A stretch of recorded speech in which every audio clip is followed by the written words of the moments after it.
Habang pinapanood si Alec na inihahanda ang kanyang huling pag-atake, napansin ni Loki na mas marami pa siyang nabuong spell formations kaysa sa ginawa niya laban sa dragon. Dahil nahihirapang maglabas ng sobrang lakas, natisod si Alec, ngunit muling tumayo upang kumpletuhin ang spell. Habang nagniningning ang katawan ni Alec sa enerhiya, mas maraming formations ang nakapalibot sa night. Sa wakas, pinakawalan ni Alec ang makapangyarihang kombinasyon ng Thunderbolt, na nagpasigaw sa halimaw sa sakit. Gayunpaman, hiniwa ng makapangyarihang kabalyero ang selyo nito, dahil gusto niyang makatakas. Dahil alam niyang ito na ang kanyang huling pagkakataon, nagpumilit si Alec na magdagdag ng higit pang lakas sa spell, ngunit sumuko ang kanyang katawan. Napagtanto ni Loki na nakakabaliw na nagamit na ni Alec ang kanyang ultimate spell ng 2 beses, kaya normal lang na hindi niya magamit ang buong kapangyarihan nito. Samantala, nagpumilit si Alec na ipagpatuloy ang kanyang spell. Ngunit bigla, naalala niya ang mga pangungutya ni Regulus noong pinatalsik siya nito. Pagkatapos ay naalala niya ang mabait na pagtanggap ng kanyang sariling koponan at muling itinaas ang kanyang wand. Dahil ayaw silang pabagsakin dito, determinadong ipagmalaki ang kanyang mga kaibigan, humakbang si Alec at nagchant ng isang bagong spell na tinatawag na Vadra, na pinagsasama ang lahat ng kanyang mga thunder formations at nagpakawala ng isang higanting dragon habang gulat na nanunood ang iba pang miyembro ng koponan. Naghanda si Alec na poksain ang Dark Knight gamit ang kanyang Lightning Dragon. Di nagtagal, kumawala ang halimaw mula sa selyo ni Yora at sumugod. Agad na pinakawala ni Alec ang kanyang dragon, na sumugod at nilamon ng metal na halimaw, na pinagpira-piraso ang buong katawan nito. Habang natalo ang boss, tuluyang bumagsak si Alec sa lupa. Dahil sa pagod, natuwa siya na maaari siyang umasa sa kanyang mga kasamahan sa koponan upang protektahan siya, ngunit ipinaalala sa kanya ni Yora na narito lang sila para magsaya. Naisip ni Ornes na sa wakas ay bumalik na sa buong lakas ang dating Alec, ngunit sinabi ni Krasia na maaari pa siyang umunlad. Kumagalpak siya ng tawa bago tinanong si Alec kung nanalo ba siya sa kanilang pustahan sa pagkakataong ito. Naalala ang kanilang pustahan na kung sino ang unang bumagsak ang talo, nagalit si Alec kay Ornes dahil sa pagiging hindi patas. Alam niyang may disadvantage si Alec, nagpa siya si Ornes na maging mahinahon sa kanya at bigyan siya ng mas magaan na parusa. Sinabihan niya si Alec na huwag nang maglihim pa sa kanilang koponan, sinasabing dapat siyang laging umasa sa kanyang mga kaibigan para malutas ang kanyang mga problema. Nang makita ang taos-pusong pag-aalala ng kanyang kaibigan, tumulo ang luha sa mukha ni Alec habang nagbibiro siya tungkol sa magaan na parusa. Inisip ni Ornes kung gusto ba talagang magdusa ni Alec, kaya nagpasya siyang huwag nang ipilit ang kanyang swerte. Habang nagpapasalamat si Alec sa mga kahangahangang kaibigan, lumapit sina Ruel at Marbel. Nagpasalamat si Ruel kay Alec sa pagliligtas sa buhay ng kanyang buong koponan. Habang ipinakikilala niya ang kanyang sarili bilang pinuno ng grupo, biglang dumating si Marbel mula sa kung saan at hinalikan si Alec sa pisngi habang nagseselos si Yora. Nagpasalamat si Marbel sa tulong at inanyayahan siyang galugarin ng mga dungeon kasama ang kanyang grupo. Ipinaalala ni Yora sa kanya na si Alec ay kabilang sa kanyang koponan habang pinupuri ni Loki ang kanyang hindi kapani-paniwalang pagganap. Habang nagpapasalamat si Loki sa koponan sa pagliligtas sa kanyang buhay, sinimulan siyang apihin ni Ornest at Krasia para bigyan sila ng kapalit. Dahil sa pressure, sa wakas ay sumang-ayon siya, nagtataka kung bakit silang dalawa ay nagsasama-sama para apihin siya.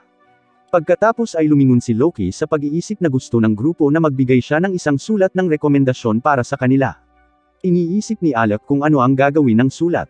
Kaya ipinaliwanag ni Ruel na para ma-promote sa S-rank, lahat ng nasa A-rank na partido ay nangangailangan ng sulat ng rekomendasyon at pagsang-ayon mula sa Guildmaster. Tiniyak niya kay Alec na siya mismo ang magsusulat ng sulat ng rekomendasyon. At naisip ni Ornes na magandang ideya na ipadala si Ruel sa halip na si Loki. Dahil sa pakiramdam na inaatake, tinanong ni Loki kung galit ba ang lahat sa kanya at literal na tumango ang bawat isa, natatawa sa kanyang paghihirap. Nang matapos ang kanilang talakayan, tumungo si Alec kung saan niya natalo ang kabalyero at kinuha ang halimaw na core nito. Nang makuha na ang core, nagpaalam ang grupo ni Ruel at umalis sa dungeon. Pinuri nila ang lasting period para sa kanilang kamanghamanghang mga kakayahan at lahat sila ay ngumiti na ipinagdiriwang ang isang mahusay na trabaho. Pagkatapos, bumalik ang grupo sa guild kung saan nakuha ni Alec ang kanyang gantimpala mula sa guild attendant. Pinauwi na si Alec pagkatapos purihin ang kanyang pagganap at nakasalubong ni Alec ang guildmaster na nagsabi sa kanya na mayroon siyang bisita mula sa Galana. Habang nakakasalubong ni Alec ang bisitang ito, nalaman niyang si Vogon pala yon. Tinanong siya ni Vogon kung gusto ba niyang mamatay ang prinsipe sa pamamagitan ng pagtatago ng mga kakayahan nito mula sa kanya. Gayunpaman, ipinaalala ni Alec na hindi pa rin siya pinakinggan ng spoiled little prince na siyang nagpatahimik kay Vogon. Pagkatapos, tinanong ni Alec kung may bagong salamangkero sa korte ang prinsipe. Tumawa siya at ipinaliwanag na ang spoiled brat ay napahiya sa ika-30 palapag ng dungeon. Sinabi ni Vogon na siya ay kinuha upang turuan ang prinsipe at maging bodyguard nito, ngunit nagsawa na siya sa ugali nito. Nang mapagtanto ni Alec na bodyguard siya ng prinsipe, naisip niya na si Regulus ay nasa guild din. Tinanong niya si Vogon kung nasaan ang prinsipe ngayon, kaya ipinaliwanag niya na nasa arena ito ng guild upang iwasan siya. Hiniling ni Alec na ihatid siya roon dahil may mga bagay siyang kailangang ayusin kay Regulus. Habang naglalakad silang dalawa pababa sa underground arena, nagtataka si Vogon kung bakit napakahigpit ng pananaw ng prinsipe sa mga maharlika. Naisip ni Alec na normal lang para sa mga maharlika na kumilos na parang grupo ng mga snob at may kinikilingan si Vogon. Dahil sa pagkadismaya, ikinagulat ito ni Alec, na itinuro na isa rin siyang maharlika. Gayunpaman, sinabi ni Vogon na wala siyang pakialam sa mga walang kabuluhang katayuan at kinasusuklaman niya ang paraan ng pag-iisip ni Regulus. Di nagtagal, pumasok sila sa arena kung saan natagpuan ni Alec ang prinsipe na nakatayo sa isang ulap ng alikabok. Nang lumingon si Regulus, tinitigan niya si Alec at isiniwalat ang sinabi sa kanya ng hari. Nagulat si Alec na gusto talagang baguhin ng mahigpit na hari ang kanyang korte, ngunit sinabi sa kanya ni Regulus na tinatanggap lamang niya ang pagbabago dahil inutusan siya ng kanyang ama. Itinuro niya ang isang daliri ng akusasyon kay Alec, umiiyak na ang mga mababang ordinaryong tao ay hindi karapat-dapat na makipagtulungan sa mga banal na maharlika na tulad niya. Nabigo na lumaki siyang buong buhay niya na iniisip na mas mahusay siya kaysa sa lahat. Nagsimulang sumigaw si Regulus at hinawakan ang kwelyo ni Alec habang lumuluha ang prinsipe. Dahil sa labis na emosyon, inamin ni Alec na hindi niya maintindihan ang kanyang nararamdaman. Gayunpaman, sinabi niya sa spoiled brat na kasalanan niya kung bakit hindi siya nakinig sa kanya. Nagalit si Regulus, ngunit pinagpag siya ni Alec, sinabing kung nakinig lamang siya sa kanya, hindi sana siya napahiya sa dungeon. Sa kabila ng pagiging mali, binulag siya ng ego ni Regulus, at tumanggi siyang makinig. Inilagay niya ang isang kamay sa kanyang dibdib, na nagsimulang magningning, at tinawag ang kanyang mga sandata upang hamanin si Alec. Sinabi ni Regulus kay Vogon na sa tingin niya ay hindi tama ang hari, at tumango si Vogon habang nakikinig. Sinabihan siya ng prinsipe na babaguhin ng hari ang kanyang desisyon kung matatalo niya si Alec at mapapatunayan ang higit na kahusayan ng mga maharlika. Pagkatapos ng kanyang anunsyo, sumugod si Regulus kay Alec, na hamarang sa kanyang mga pag-atake. Nagulat si Alec na lumipat si Regulus sa kambal na espada, at sinabi sa kanya ng prinsipe na isa lamang itong sinaunang artifact. Ipinaalala niya kay Alec na siya mismo ang nagsabi sa kanya na itigil ang paggamit ng mas mabigat na espada. Sinabihan ni Alec si Regulus na lumipat sa mas maliliit na kambal na espada dahil mas madali itong gamitin dahil sa kanyang mas batang katawan. Kahit na matapos sundin ang kanyang payo, bumagsak ang prinsipe sa lupa nang umiwas si Alec sa kanyang pag-atake. Habang pinapanood ang biglaang pasyon ng prinsipe, tinanong ni Alec si Vogon kung hinikayat ba siya nitong gawin ito. Mahinahong sinabi ng bodyguard kay Alec na gusto niyang kumpirmahin ni Regulus ang kakayahan ng isang karaniwang tao gamit ang sarili niyang mga mata dahil masyadong matigas ang ulo nito para kilalanin ang mga ito. Habang nahihirapang bumangon ang prinsipe, sinabihan siya ni Vogon na patunayan ang kanyang pagmamayabang tungkol sa mga maharlika sa pamamagitan ng kanyang mga kilos.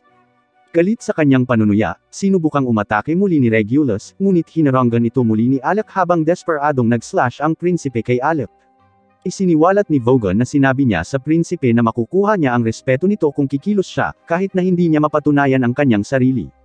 Pagkatapos, sumugod si Regulus ng isang espesyal na atake upang basagin ang mga depensa ni Alec, ngunit naiwasan pa rin niya ang atake. Dahil sa pagod, napagtanto ni Regulus na pinahuhusay ni Alec ang kanyang sariling mga kakayahan sa pamamagitan ng support magic. Naalala niya na habang ginagalugad ang mga dungeon kasama si Alec, hindi siya napapagod noon dahil pinuprotektahan siya ng kanyang support magic sa kanyang mga pabaya na kilos. Bilang tugon, sinabi ni Alec na ginagawa lamang niya ang kanyang tungkulin. Ngunit isiniwalat ni Regulus na noong pumunta siya sa dungeon matapos siyang palayasin, lagi siyang natatalo. Dahil sa paulit-ulit niyang pagkatalo, sa wakas ay binasa ni Regulus ang mga tala ni Alec. Kahit na nasaktan ang kanyang napakataas na ego, inamin ni Regulus na perpekto at masinsinan ang kanyang mga tala. Lubos na nadismaya si Regulus dahil nahulaan pa nga ni Alec ang gagawin niya sa mga mapanganib na sitwasyon. Kaya, iniisip niyang isa siyang ganap na henyo. Sa kasamaang palad, kahit na kinikilala niya ang kakayahan ni Alec, sinabi ni Regulus na gusto niya itong pabagsakin. Hinamon niya si Alec na seryosohin siya. Kaya, sa wakas ay tinawag ng salamangkero ang kanyang espada. Sa pagkakataong ito, naging seryoso siya at ipinaalala sa prinsipe na kaya niya itong durugan. Bago gumawa ng hakbang, tinanong ni Alec ang prinsipe kung talagang iniisip ng hari na kailangang magbago ang kanilang kaharian. Isiniwalat ng prinsipe na sinusubok ng hari ang kakayahan ng mga maharlika at karaniwang tao. Kaya pina-explore niya ito sa dungeon para sa isang eksperimento. Nahiya si Regulus na isa lamang siyang proyekto ng pagsubok para sa kanyang ama. At sa wakas ay napagtanto ni Alec kung bakit napakabait ng hari sa kanya sa lahat ng mga taon na iyon. Nagtaka ang prinsipe kung kontento na ba siya, ngunit sinabi sa kanya ni Alec na dati niyang iniisip na sinayang niya ang lahat ng mga taon na iyon sa palasyo. Gayunpaman, kung nagbago ang isip ng hari, nangangahulugan ito na ang kanyang mga pagsisikap at ang mga pakikibaka ni Eldus sa maraming taon na ang nakalilipas ay walang kabuluhan. Habang ipinapahayag ni Alec ang kanyang kaligayahan, nagulat si Regulus. Pagkatapos, sa wakas ay hinawakan ni Alec ang kanyang espada, handa nang tapusin ang tunggalian. Bigla siyang lumitaw sa harap ni Regulus sa isang iglap at itinaas ang kanyang espada. Habang ang spoiled na prinsipe ay natigilan sa takot, ibinagsak ni Alec ang kanyang mga espada sa harap ni Vogon. Nang mawala na ang alikabok, naiwan si Regulus na nakatitig kay Alec mula sa lupa. Galit niyang tinanong si Alec kung bakit hindi niya ito sinaktan, iniisip kung pinatawad ba niya ito dahil sa awa. Sinabi ni Regulus kay Alec kung bakit hindi siya nagalit sa kanya, inaalala ang lahat ng mga pagkakataong pinahiya niya ito ng walang dahilan. Habang nagpapatuloy ang prinsipe, tahimik na nakatitig si Alec habang umiiyak si Regulus. Nawalan ng pag-asa ang batang prinsipe, iniisip na ang kanyang mga nakaraang mithiin at pangarap ay naging ganap na walang kabuluhan. Iniisip ng prinsipe kung ano ang susunod na gagawin dahil hindi na niya alam kung ano ang tama. Naisip niya na marahil kung mamamatay siya, pag-iisipan muli ng kanyang ama ang kanyang desisyon dahil sa kalungkutan. Gayunpaman, habang nakatingin sa kanya si Alec ng may awa, naisip ni Regulus na wala ng paraan para sa kanya. Sa kanyang desperasyon, tinanong ni Regulus si Alec kung ano ang susunod niyang gagawin, na siyang nagpatawa sa kanya.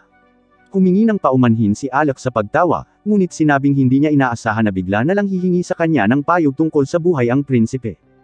Ipinaliwanag niya na noong una ay gusto rin niyang bugbugin si Regulus at maghiganti sa lahat ng pagdurusang pinagdaanan niya.